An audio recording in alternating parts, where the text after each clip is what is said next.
done brokered a ceasefire. Look at that. I was listening to Ben Shapiro a little bit earlier. And he was saying that it was basically one of those things, all right, we'll let you shoot back at us to save face, but it's over. So let's see what's happening. Good evening, everyone, and welcome to the Ingram Angle. I'm Laura Ingram, my angle in moments. But first, tonight, we begin with major breaking news. It's a development that few thought was possible even a few days ago. But with President Trump in charge, we've seen time and time again, the so-called experts are proven wrong. President Trump says Israel and Iran have agreed to a full ceasefire taking effect in just a few hours. In a truth so... Wow. Now, the people that don't believe it may be right, you know. To me, everybody just say, we're cooked, it's over, World War III, oh no. You could absolutely be right. But for now, I guess things are cooling down and getting better. We can only wait and see.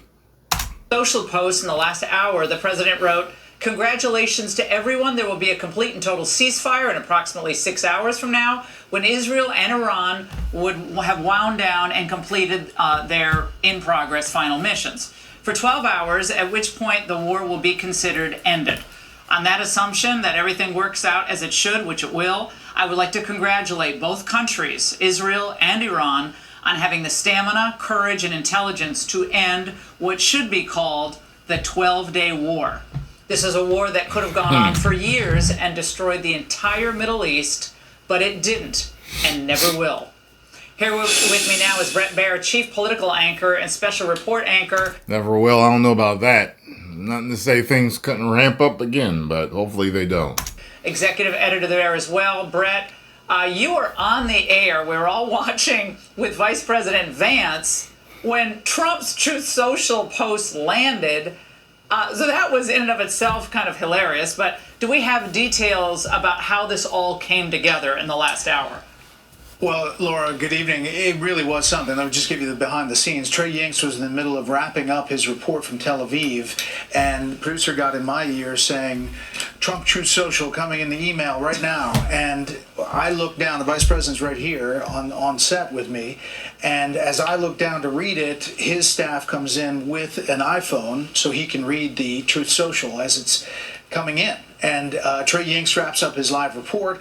I thank him. I introduce the vice president and obviously start with what we just heard and saw. And he said he had heard about it, talked about it, hadn't seen the final version, and that's what he was reacting to.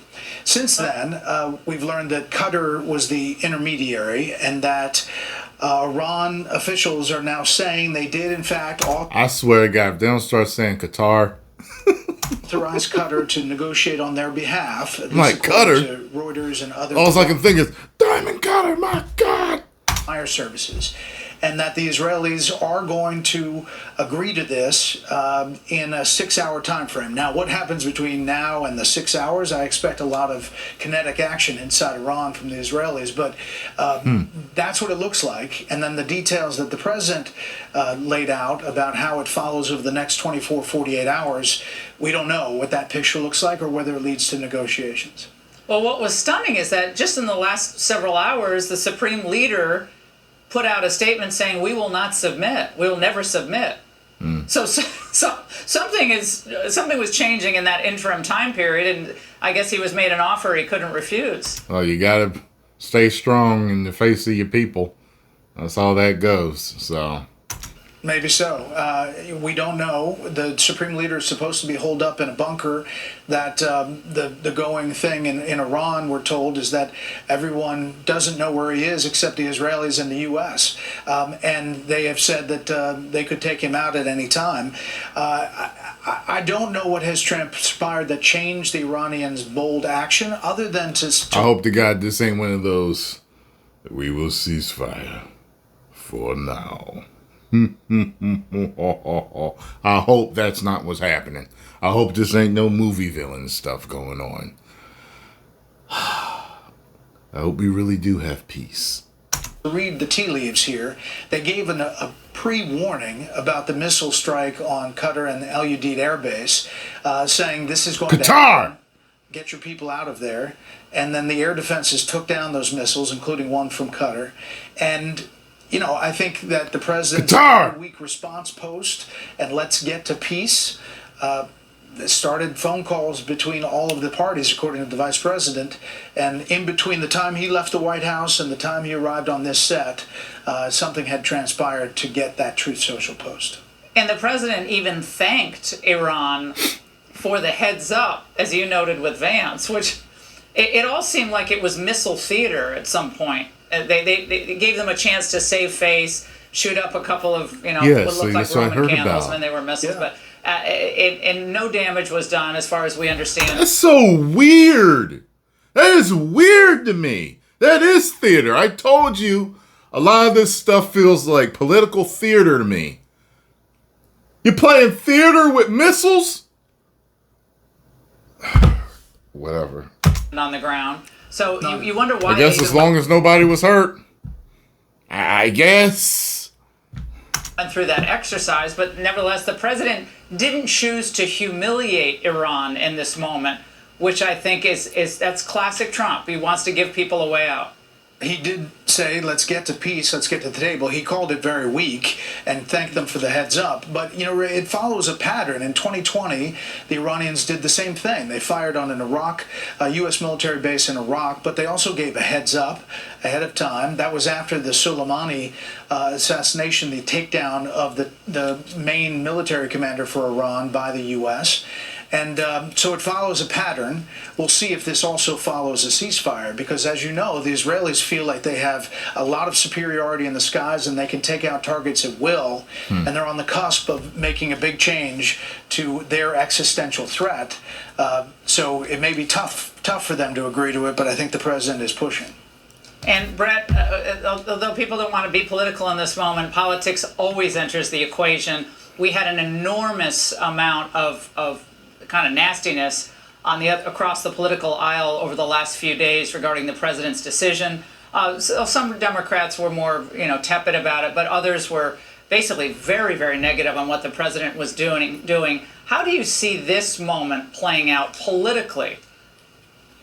I mean, John Fetterman was the only Democrat I saw very vocal in his support of the action. Others were either tepid or saying it was unconstitutional and he had to come to Congress first. I think a lot of those Democrats, if you look back at... I'm just going to say something about that. Because people kept saying he had to talk to Congress first. People are saying, no, he didn't. I don't even know which one it is because I keep seeing so many people say both. What is it? Did he have to go to Congress or not? President Obama's actions in Lebanon, in Syria, they were not anywhere near as vocal about the congressional authorization issue back then. Politically, I think it plays pretty well. He's kept his party largely together. There are some vocal voices, as you know, Marjorie Taylor Greene and others, Tom Massey, but fairly small in number and in voice. And I think it really depends how... So long as I've seen her keep a little grin on her face, she must be really happy about this. I don't think I've ever seen her smile. The ceasefire works out and what comes next. Brett, thank you very much. That was an unbelievable interview. Hey, Sean Hannity here. Hey, Sean Hannity here. All right. Time for wrestling. Time to have a good night. We got a ceasefire going on over there. Things is good. Post comments down below. Let me know what you all think. If you enjoyed my thoughts and reaction on this, hit the like button, subscribe, and share. And conspiracy theorists, feel free to comment down below what the truth is, what the distractions are, what the Matrix is saying about this society. 10 million subscribers. Woo!